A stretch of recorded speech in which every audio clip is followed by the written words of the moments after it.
Good morning. हमने पढ़ा था थर्ड चैप्टर, हमने स्टार्ट किया था फाइबर टू फैब्रिक, है ना। इसमें हमने अलग अलग टाइप के एनिमल फाइबर देखे थे, अलग अलग जानवर थे जिनसे हमें वूल मिलता था, ठीक है। उसमें एक पर्टिकुलर था एनिमल जिसको हम शीप कहते हैं। शीप के वूल ज़्यादातर यूज़ करते थे। तो यहाँ पे शीप के ब्रीड भी हमने पढ़े थे, अलग अलग टाइप के शीप्स थे जो अलग अलग जगहों पे पाए जाते और उनकी वूल की क्वालिटी भी अलग थी।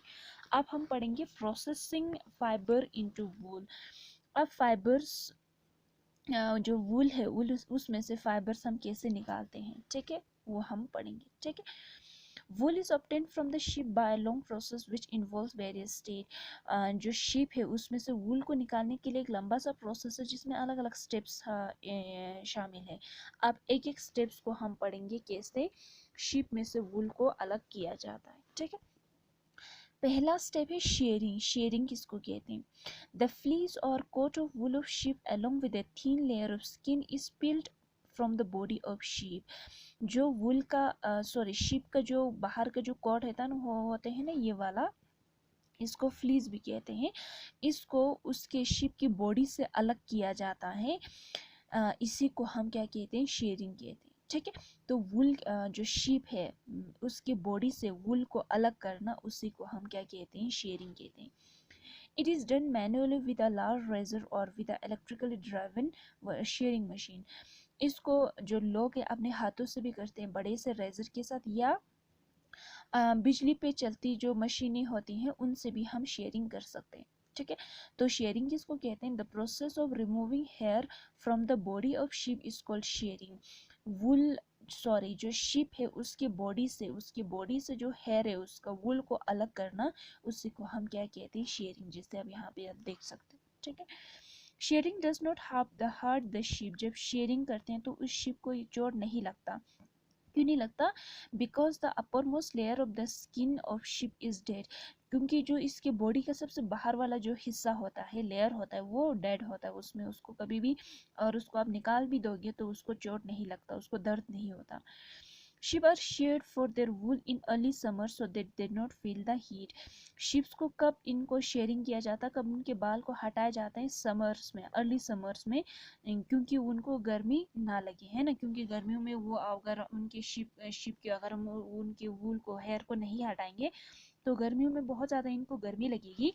सो इसी गर्मी से बचाने के लिए इनको अर्ली समर्स में इनको हटाया जाता है। The hair of sheep grow again before onset of winter and protect them in cold winter. तो सर्दियाँ आने से पहले फिर दोबारा से यहाँ पे इनके बाल उग जाते हैं ताकि सर्दियों में इनको ठंड ना लगे, ठीक है। तो पहला प्रोसेस हो गया शेयरिंग। शेयरिंग में क्या था? जो शिप है उसके बॉडी से हेयर को अलग किया। अब वूल हमारे पास आगे जो हमारा फ्लीस है, या कह सकते हैं अब उसका हेयर है, वो अलग हो गया शिप से। अब उस वूल का क्या करते हैं? स्काउरिंग करते हैं। The fleece of sheep contain dust, dirt, sweat, vegetable matter, grease, etc. जो वूल होते हैं भेड़ों के, उसमें बहुत ज़्यादा धूल होते, मिट्टी होते, पसीने होते हैं, ग्रीजी होते हैं ना, चिपचिपा। तो ये सारे इन चीज़ों को हमें हटाना है। The fleece of sheep is thoroughly cleaned by washing with soap और detergent in lot of water in a tank.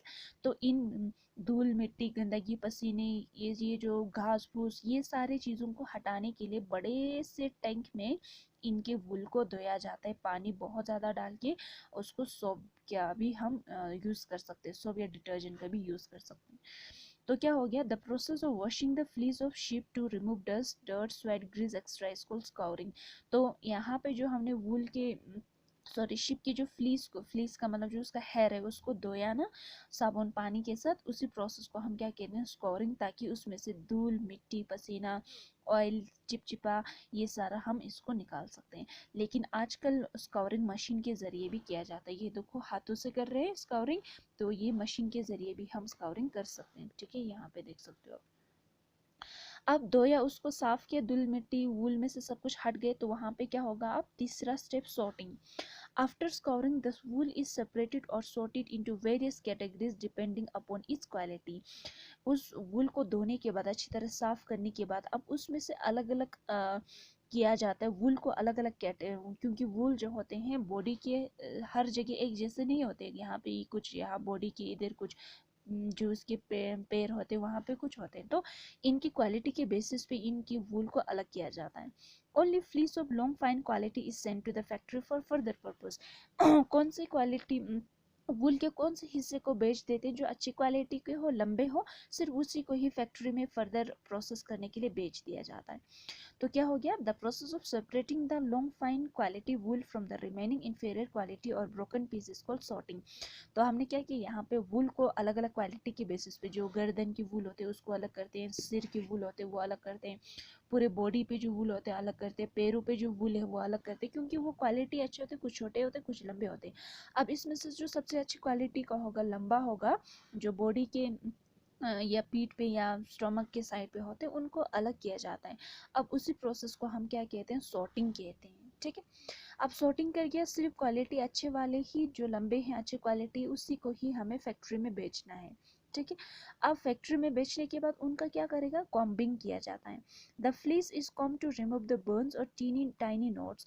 अब फैक्ट्री में जो लंबे लंबे वूल, अच्छी क्वालिटी वाला वूल जो बेचा उसका क्या होगा, कॉम्बिंग, उसको कॉम्ब किया जाता है ताकि उनमें जो गांठ होते हैं ना, नोट्स, उनको हटाया जाए। ठीक है, the fibres the burrs the better the wool. जितना ज़्यादा उनमें बर्स कम होंगे उतना अच्छा। जैसे मान लो ये वूल था उसमें ज़्यादा, बहुत ज़्यादा नोट्स थे, उनको हटाया जाए तो लंबे लंबे वूल्स बनेंगे, इस तरह है ना। तो जितना ज़्यादा, जितना कम बर्स होंगे उतने क्वालिटी की वूल जो है अच्छे होंगे। The process of removing birds from the fleece is called combing. इस तरह इनके बर्ड्स को हटाने के प्रोसेस को हम क्या कहते हैं, combing. The fibres are straighten. जब कॉम्बिंग करते हैं तो फाइबर इस तरह से स्ट्रेट हो जाते हैं। अब फाइबर स्ट्रेटन हो गए, फाइबर स्ट्रेटन होने के बाद उनको डाई किया जाता है। डाई का मतलब कलर किया जाता है। The natural fleece of sheep is black, brown और वाइट इन कलर। जो शीप होते हैं उनका कलर या तो ब्लैक होते हैं या ब्राउन होते हैं या वाइट होते हैं, नेचुरल जो कलर है इनका। The fibre obtained after combing are dyed in various colour. अब इन जो ब्राउन या ब्लैक या वाइट है इनको अलग अलग टाइप के कलर में उसको हम लगा सकते हैं, जैसे रेड, ब्लू, ग्रीन, जो भी कलर हम उन पे लगाना चाहते हैं उसी को हम क्या कहते हैं, डाइंग कहते हैं। ठीक है, डाइंग करने के बाद आप क्या होगा, spinning. The straighten fibres are spun और ट्विस्टेड टुगेदर टू मेन। जो स्ट्रेटन फाइबर्स होंगे उनको मरोड़ते हैं, उनको मिलाने के बाद ऐसे ट्विस्टिंग करने के बाद उनका क्या बन जाता है, यान बन जाता है। ठीक है, यहाँ पे आप देख सकते हो यान बनने के लिए। ठीक है, the wool yarn is then use to knit woollen fabric sweater extra. अब यान बनने के बाद उसी यान का फिर कपड़े बनाने के लिए, स्वेटर बनाने के लिए, सॉक्स बनाने के लिए, कुछ भी बनाने के लिए इस्तेमाल करते हैं। The quality of wool is judged by the basis of thickness, length, shine, strength and fitness of the fineness of the fiber. वुल कौन सी क्वालिटी का है कि इसका क्वालिटी कितना अच्छा है बुरा, उसको देखने के लिए हम क्या देखते हैं, उनके थिकनेस कितना मोटा है। अगर मोटा होगा, लंबा होगा, शाइनी होगा, मजबूत होगा, बहुत अच्छा होगा, सॉफ्ट होगा, तो वो वाला फाइबर जो है सबसे अच्छी क्वालिटी की होगी। ठीक, उसके बाद ये आप खुद से पढ़ सकते हो। उसके बाद देखो MCQ.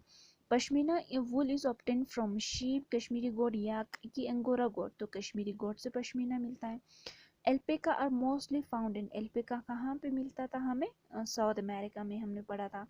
The process of removing hair from the body of sheep, sheep की बॉडी से हेयर को हटाने के प्रोसेस को हम क्या कहते थे, शेयरिंग कहते हैं। आफ्टर काउरिंग नेक्स्ट प्रोसेस इज, काउरिंग के बाद नेक्स्ट प्रोसेस हमारा क्या होता है, सॉर्टिंग। ठीक है, the fleece of sheep is come to remove.